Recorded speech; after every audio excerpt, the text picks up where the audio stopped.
Ben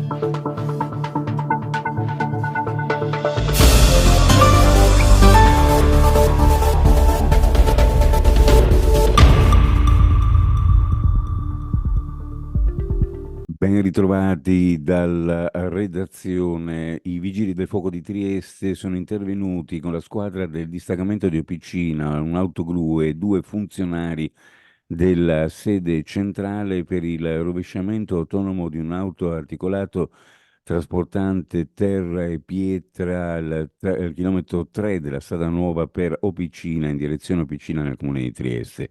All'arrivo sul posto dei vigili del fuoco l'autista era già uscito dal mezzo con solo qualche scoriazione.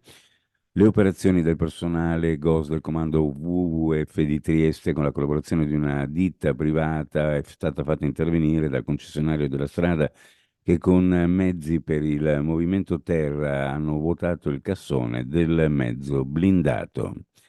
Un sollecito ad aprire una procedura amministrativa perché si verifichi la fondatezza di presunti atti di molestie avvenuti nella struttura regionale di stampa del Consiglio del Friuli Venezia Giulia è stata chiesta ai vertici della regione stessa dal vicepresidente del Consiglio regionale, il democratico Francesco Russo. Questi ha reiterato l'invito perché si avvii un'inchiesta interna che organizzi anche un contraddittorio per consentire a entrambe le parti in causa di pronunciarsi nel merito. Russo, come è stato riportato anche dall'agenzia ANSA, ha tenuto una conferenza stampa che ha fatto seguito a una sua interrogazione sul caso per rendere noto che al 31 gennaio scorso dei 6 dipendenti più il direttore di ACON, agenzia di stampa del Consiglio regionale, 3 donne hanno interrotto il rapporto sostenendo di essere state soggette a molestie e altre 2 persone in servizio hanno chiesto aspettativa o trasferimento.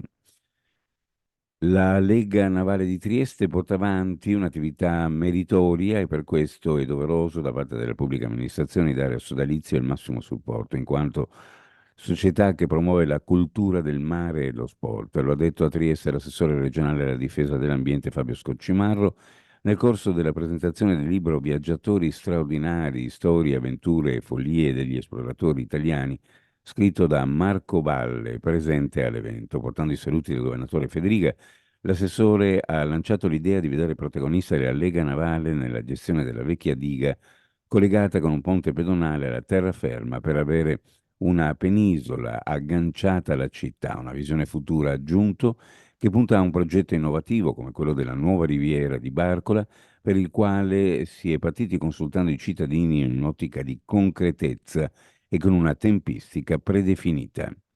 Abbiamo concordato di iniziare a lavorare a una candidatura congiunta tra il Friuli Venezia Giulia, l'Austria e la Slovenia per i Giochi Olimpici Invernali 2038. Lo ha annunciato il Presidente del Friuli Venezia Giulia, Massimiliano Federica, a una conferenza stampa a seguito del Comitato Congiunto FVG Slovenia.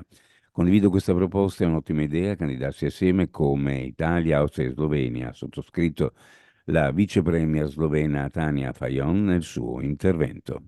Uno sguardo alle previsioni meteorologiche per la giornata, cielo in genere variabile per gran parte della giornata con più sole su pianura e costa e maggiore nuvolosità in montagna, specie in Carnia. Dal pomeriggio qualche pioggia in montagna e alta pianura, forse anche qualche temporale, mentre sulla costa inizierà a soffiare vento da sud. Verso sera piogge e temporali più diffusi con raffiche di vento anche sostenute da nord o nord-est e quota neve che scenderà dai 2000 metri a meno di 1000 metri in poche ore, con neve anche nei fondovalle tarvisiano a tarda sera. Le temperature minime in pianura fra 5 e 8, le massime fra 15 e 18 gradi, sulla costa minime fra 10 e 13, massime anche in questo caso fra 15 e 18 gradi centigradi. Previsioni a cura di ARPA e FVG Meteo ed è tutto per il momento con l'informazione dal nord-est, grazie per averci seguito. Alla prossima edizione.